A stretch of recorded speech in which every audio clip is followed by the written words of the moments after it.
I'm very excited to be here with the none other than the voice of Gargamel and Nila, the producer for the season 1, volume 3 of the Smurfs, which is coming out pretty soon for all of us to add to our home collections.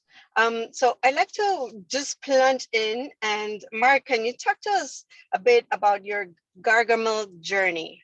How have you been able to transform the voice acting for him or the character, or how has the character transformed you?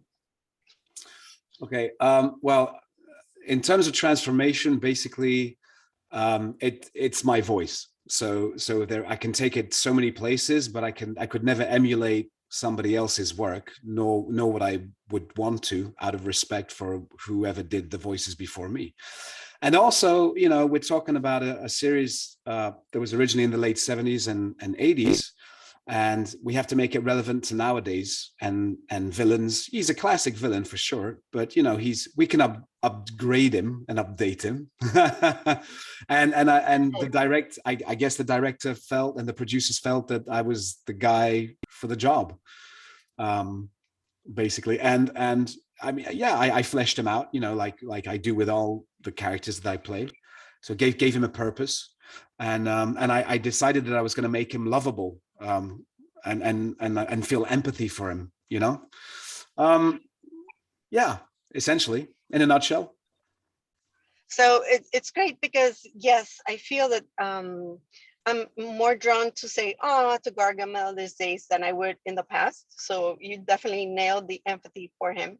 And I have to say that I was in stitches when one of the Smurfs said that he was a generic Smurf and he was just used for trap scenes and the like.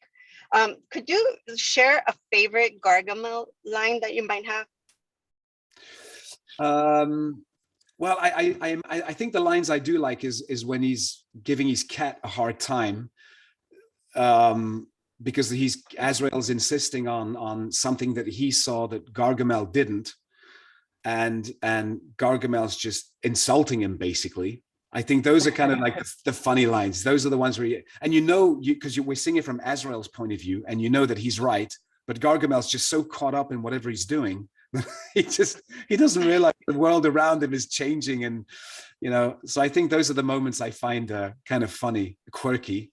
And then the ones I think when his mother shows up unexpectedly, because he just flips completely from being a very angry, ramping up kind of character to almost a little boy again, you know. Yeah.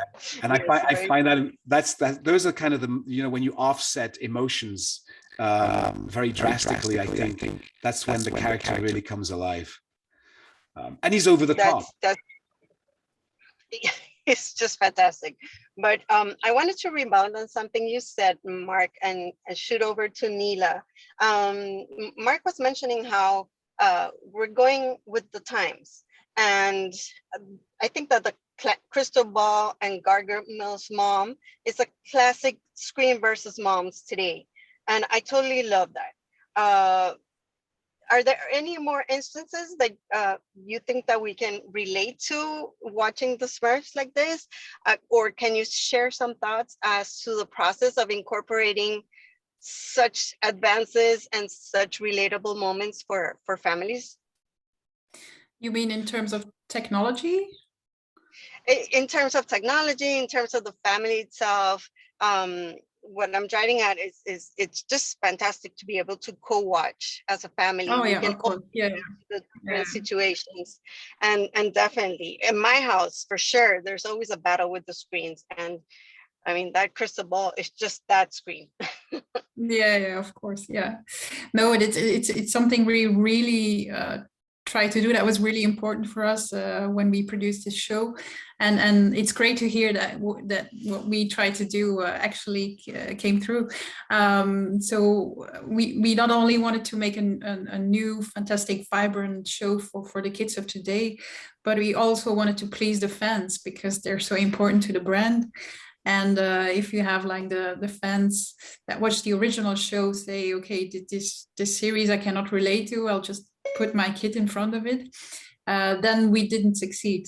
So it was really intentional to make a series that has topics and has humor for the whole family. And yeah, we really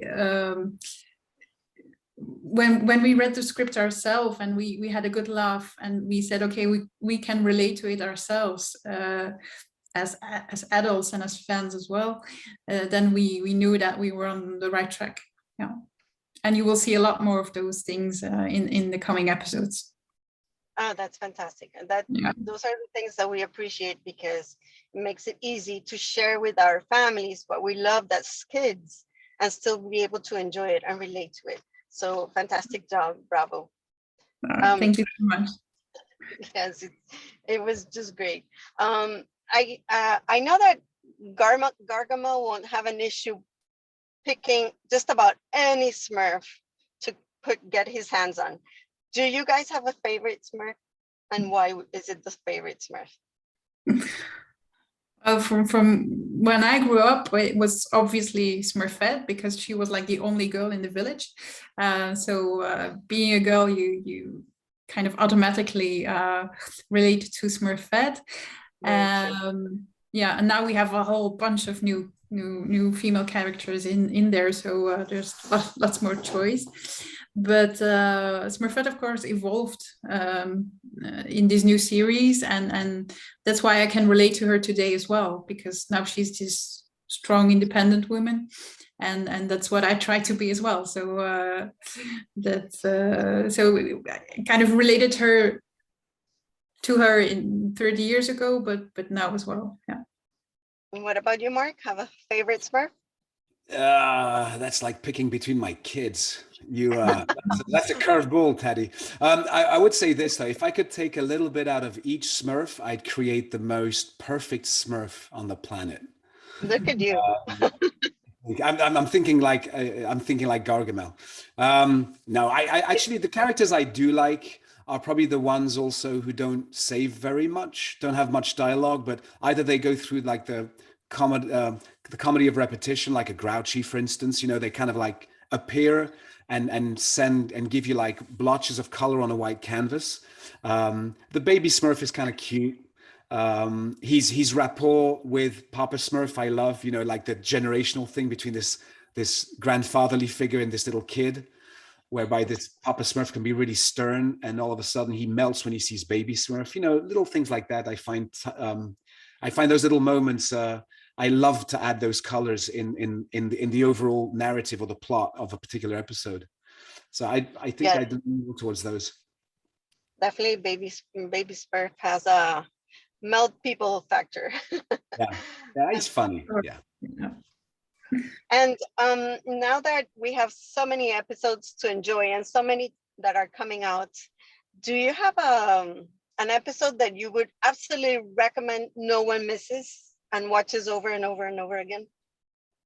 Yeah. For me, that's definitely the one when they all turn into babies. Because they're so cute, and they're doing all these things that babies do, and of course they mess the whole village up, but it's so funny, and especially they look, you could just eat them, so you will see it's hilarious, but also so cute. Yeah. And yours, Mark? I think there were a couple. I think there's kind of like unexpected guests that show up, which I really like, because that throws like, you know, a spanner in the cogs and wheels and stuff like that. So that's cool. And then also I think some of the new female characters that are there, and some of them are really fun and cool. They kind of bring in and expand kind of the village and give it kind of a new flavor, which is really nice. It's great added value, and the fact that I think now, because of that and because of what the producers and directors and we've all done with it, and with all these different layers of text and subtext, and the fact that it's fast-paced comedy, you can actually watch it as a family, like intergenerational. You know, you can all watch it together and have like different moments where you're all laughing at different things. you know, I prep the series with my children. You know, they watch it and I watch them, and I can take notes. And I find myself liking watching it with them because we laugh at different things. So yeah, it's a family entertainment, but like as in all together. You know, it's not like dad is watching with the kids and thinking, "Oh, this is not for me." You know, that's what I like about it. Yeah, I totally agree that all of you guys, the film creators, makers, and the talent on the show have hit it out of the park for the co-watching as a family. It's fantastic. And it was great being able to pick your brains and get to know a little more of the world of the Smurfs. Thank you so much. We're very excited for what's to come and to bring the Smurfs home with us. Thank you so much for your time. It was a great pleasure. Thank you, Teddy. Thank you So much.